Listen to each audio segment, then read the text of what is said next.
a production of South Carolina ETV.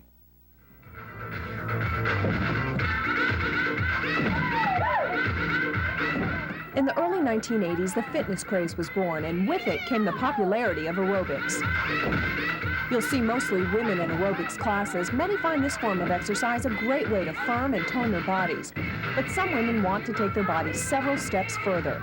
Aerobics used to be the big thing, and I think that women have veered away from aerobics a little bit, or aerobic activity, and gotten more into the body shaping aspect and the toning, and just, I guess, kind of getting a hard body more than anything.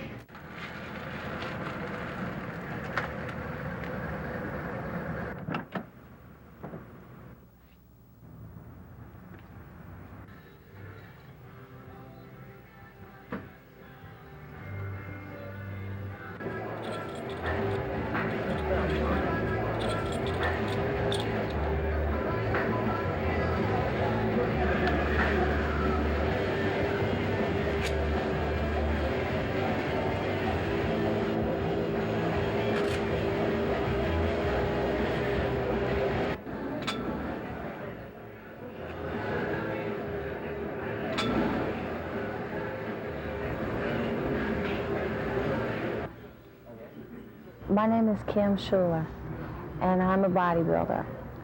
I'm 26 years old, and I've been bodybuilding for 6 years. What got me started in the bodybuilding was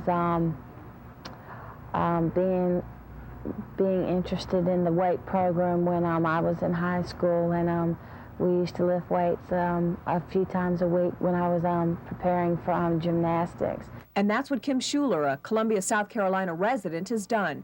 She's one of thousands of women who in the mid-1980s started building muscle mass onto their bodies. 1984, the year Kim started to lift weights, the second most popular sports activity for women in this country was bodybuilding, second only to tennis. In her 7 years of training, Kim has continued to build muscle and has entered several bodybuilding competitions. This is Kim at the 1989 State Bodybuilding Championships. She placed second in the middleweight division, qualifying her for her next contest, the 1991 Junior USAs, set for April in Myrtle Beach.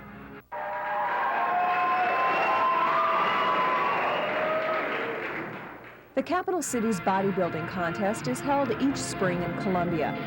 This show is followed by several others around the state, culminating in the South Carolina Bodybuilding Championships in June. But the question remains, what constitutes bodybuilding? Does it only involve going to the gym, or is there more to it? Bodybuilding for both men and women takes a lot of time and effort, and you have to watch all aspects, I think, of your life. You have to watch your diet, you have to watch your sleep, and even working. I just can't see somebody that works 2 or 3 jobs coming in here and being a serious bodybuilder. You would have to just sit down and talk with them, tell them what all's involved, but you can talk to them till you're blue in the face. They've really got to have that determination. If they go in the gym and they really push it and they want it. Somebody's got to want it before they can do it. Usually it takes about 3 years if they're, or to get symmetrical and to get size, about 3 years. Some people are gifted, they can do it, sooner than that. Bodybuilding is a lifestyle. It's a way that people choose to live their lives. It's very healthy. It's a way to constantly challenge yourself, to continue to learn about your body and the limitations it has, and continue to set goals and achieve them.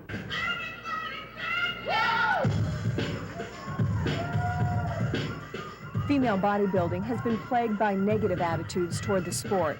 Some men and women feel it's not right for a woman to have a muscular physique. But female bodybuilding has gradually found acceptance. Kim, who works as a cosmetologist, finds support for her training from her co-workers.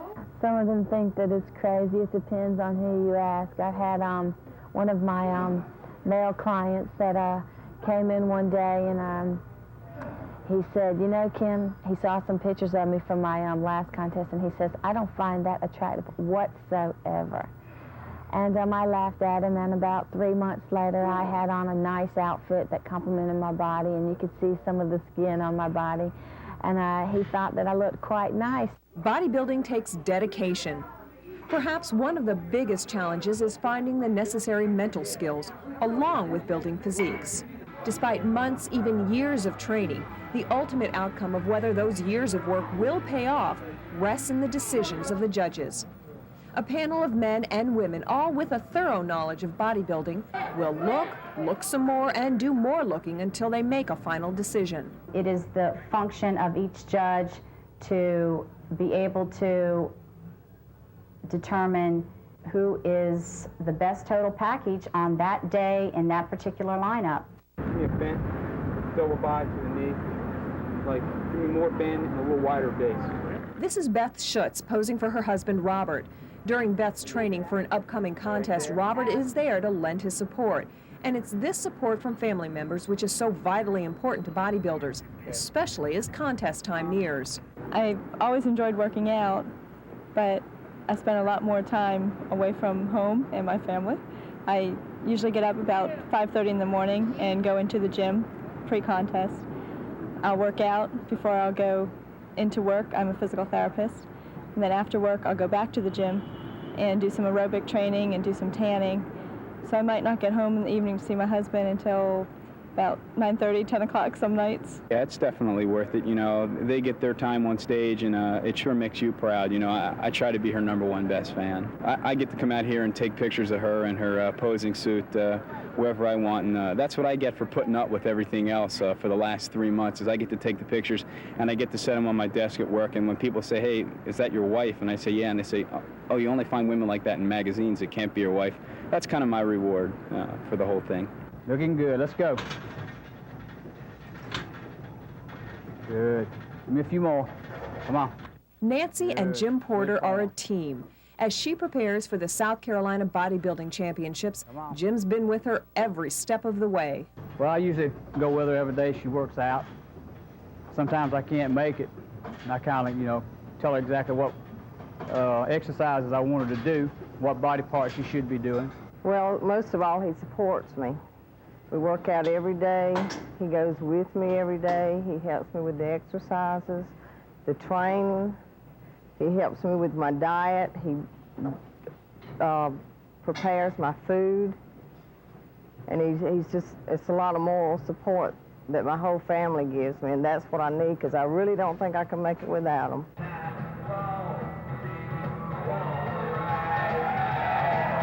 The outer body is what will be judged at contest time. To get the outer body to look its best, the inner body has to have the right balance of food and supplements. Supplements are really an insurance policy that are used during the contest preparation.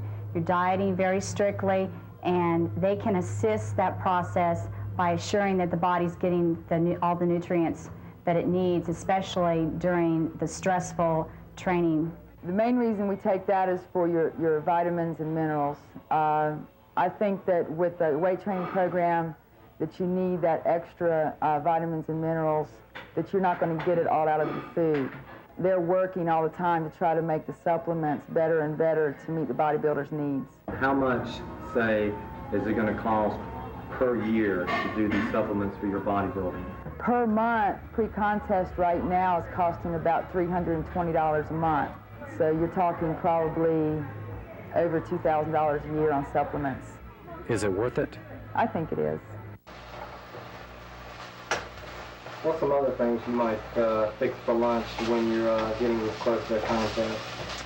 Well, for lunch, basically, I've been eating one chicken breast with some type of vegetable, a green vegetable or a yellow vegetable, which might be broccoli or spinach. Why shrimp? Is that a good bodybuilding food? It's a good source of protein, and it the reason most people don't eat shrimp on a diet is because it is so expensive, and it's cheaper to have fish or chicken. And instead of having the same old diet, I like to have a variety. so I will get shrimp and maybe some fresh fish occasionally, just to break the monotony of the diet. Well, I heard a comedian made a joke that bodybuilders, despite their tan, everything they eat is white. Rice is white, potatoes are white, fish is white. All the strict dieting will come to an end. Usually the day after the contest, it's time for unrestricted eating, a pig out. A pig out is just something that must be done to release all the dieting stress that you've gone through for the past 12 weeks. When preparing for a contest, you are restricted to the type of foods you can eat, and once it's all over with, or during the time you're dieting, you're constantly writing down things that you want to eat once the competition is over. And again, that pig out is set aside to just, you know, have a good time and to eat what you want to eat and just get it all out of your system. It's a big stress release. I mean dairy products. I mean bread. These are things I hadn't had in my mouth for 6 months. This is feeling really good. It's wonderful.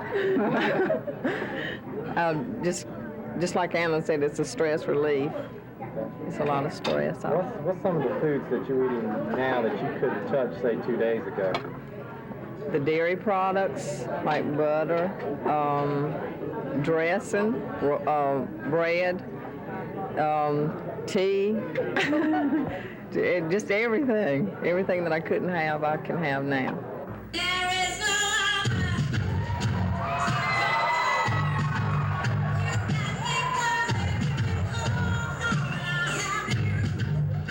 An integral part of preparing for a bodybuilding contest is learning how to show the physiques for maximum effect. Squeeze those biceps. Don't forget your legs, your abs.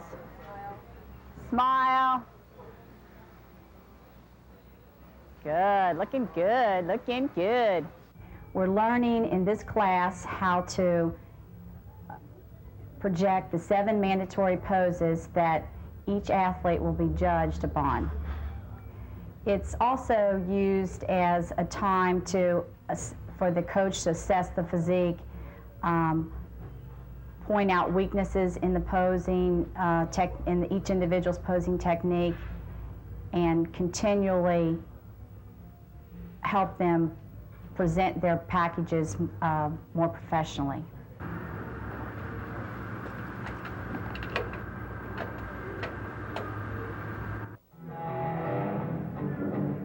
Generally, I like to start with the music and also with the idea of the person's physique that you're working with.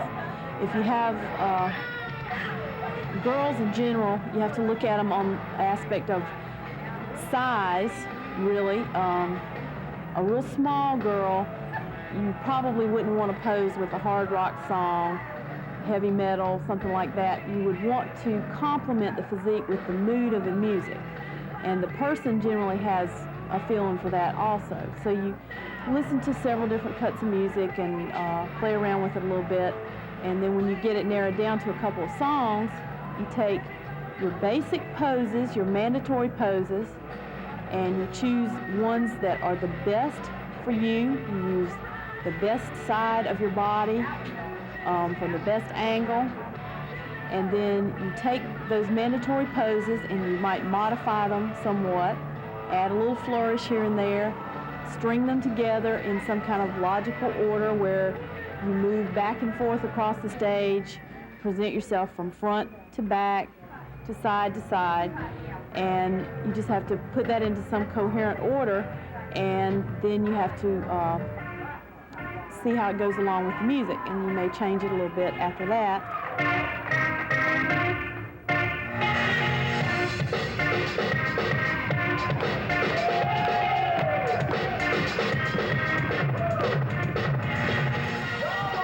Great care is given to choosing a posing suit for the stage. In fact, it's as important as developing muscle tone because the suit has to match the bodybuilder's physique, hair, and skin tone. Nancy Porter and Donna Thornton discuss what to look for in a suit. With so much riding on selecting the best suit for you, you should take into consideration the durability of the suit, the quality of the material, and the color, of course. The main thing to remember is the suit is all you take with you on that stage. And, you know, you've got to make sure that it's flattering and it really gives an asset to your overall appearance and your total package.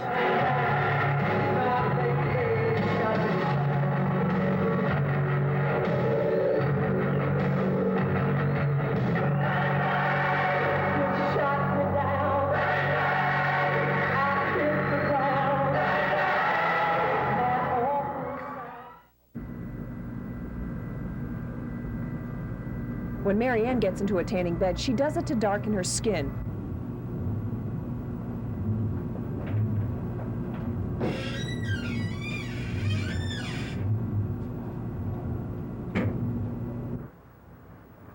But for Kim, tanning takes on a whole new meaning. The reason for the tan is that it does give a healthier look. Also, when you are up on stage, the lights are much brighter, and you need to have a very dark tan. Some people, if they have the time, will lay out, depending on their schedules and lifestyles. They'll lay out in the sun every day. Others will use the sunbed. You could use capsules with the sunbed that are supposed to make you tan quicker, bringing out the melanin in the skin when you are in the sunbeds. Others use a form of dye to stain the skin. Maybe they'll start a week before the show and apply it every day and apply several applications each day. But what that does do is when you are on stage, the darker you are, the healthier you look, and it brings out the separations and the definition much more. When you are darker, you can see it much better than when you are fair-skinned. We're applying color. We want to get the exceptionally dark tan, because the lights will wash you out. No matter how good of a tan you think you've got, it's never enough. And this time I'm starting with a product called Sunless Bronze, which is like a self-tanning lotion. And Donna's going to put it on, and it'll just sink into the skin. In a couple hours, I'll be a couple of shades darker. And then after I do that for a bottle worth or 2 bottles worth, at the end, I'll go to something like this, which is Dioderm. It's a stain, which is an actual dye that you put on your skin, and we apply it with these little applicators. And that ensures that you have the darkest possible tan, and also that it will stay on, won't wash off.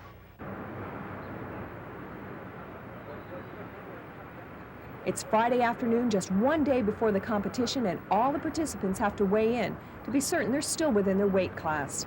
Well, they have the 3 weight classes at this show, and you have the light, middle, and the heavyweight classes, and each contestant has to weigh in, and I weighed at 119. It's pretty light. Didn't expect to be that light, but I think the scales are off a few pounds.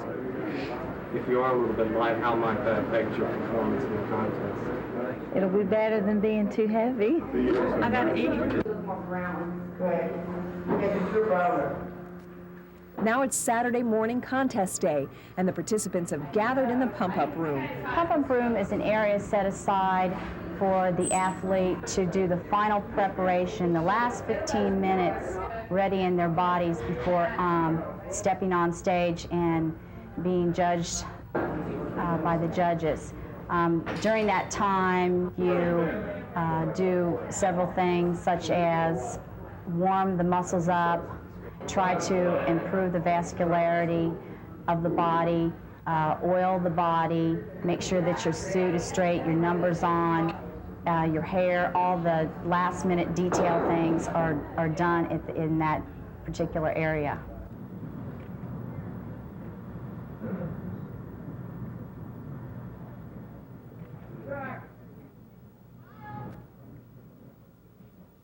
The morning of the contest is the time for prejudging. This is the first time the judges will see the contestants. The morning show is more important than the night. The night is just a show as far as you put on. The morning is where the judge and where you're, you know, the places are decided. At the night show, the judges are just sitting back and watching. Oh, yeah.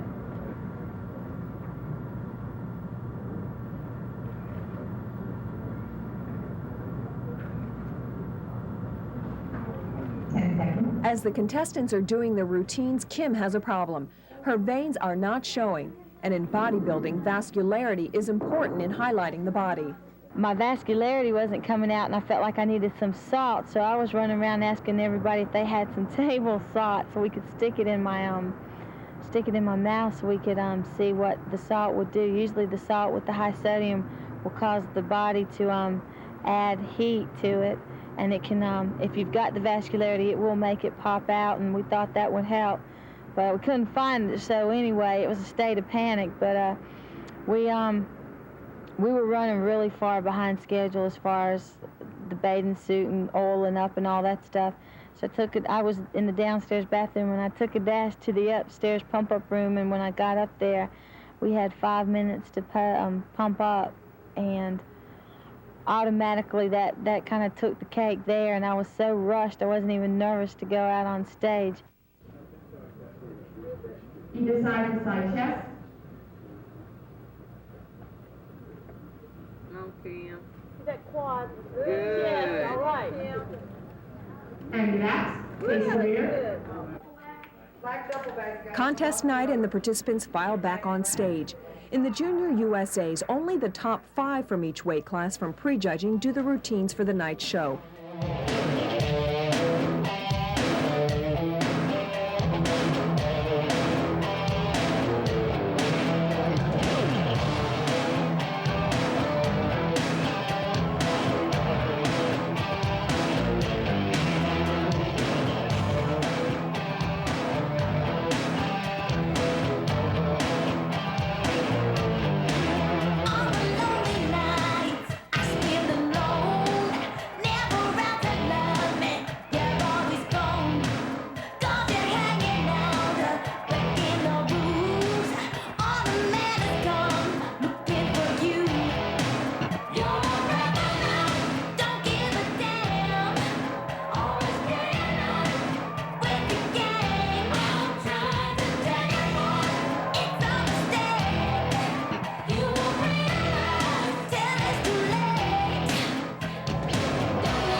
Despite her best efforts, Kim was not called out.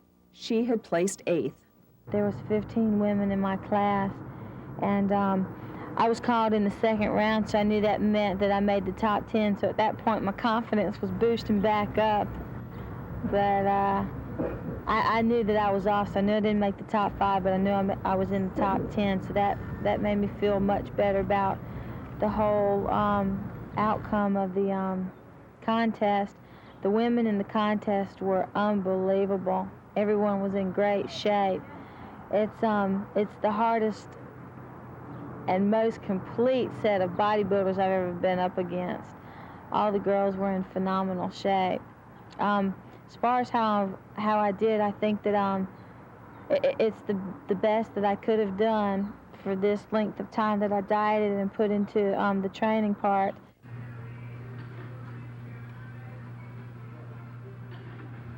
Less than 48 hours after Myrtle Beach, Kim is back in the gym. Halfway through her workout, she makes a discovery. I can't believe what I just saw. I just finished doing some bicep curls, and it makes me disgusted. The veins are popping out everywhere on my upper body, and what that means is I've got some of the salt back in my body and some of the water's in there, and they're just popping out all over me, and I didn't have that vascularity Saturday. It's amazing what your body can do after 2 days of pigging out. Several days after the contest, Kim takes a break from the weights and decides what her next step will be. Next 2 weeks, I'm just going to concentrate on relaxing and taking each day as it comes and seeing how my body's going to feel. My body was under a lot of pressure, and I'm going to take off the next 2 weeks just to give it a little bit of rest.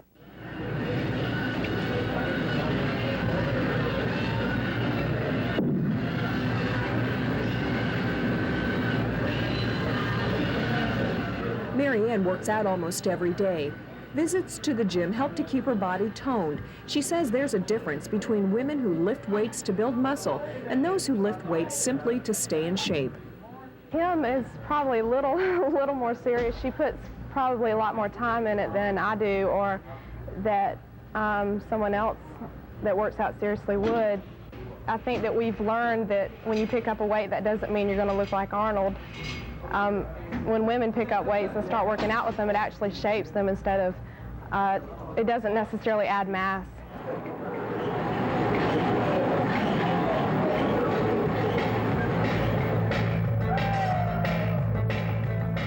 But will female bodybuilding continue its growth, both in participants and in public acceptance?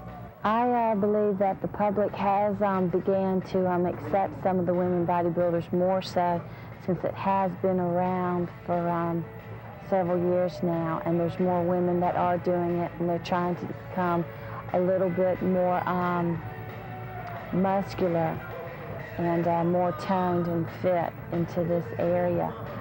Most women that do begin to lift weights don't do it to compete, they do it for themselves. And they may further that into a competition if they have that drive and incentive to do so. But I do believe that the public is beginning to accept the female bodybuilders more so now than they ever have before.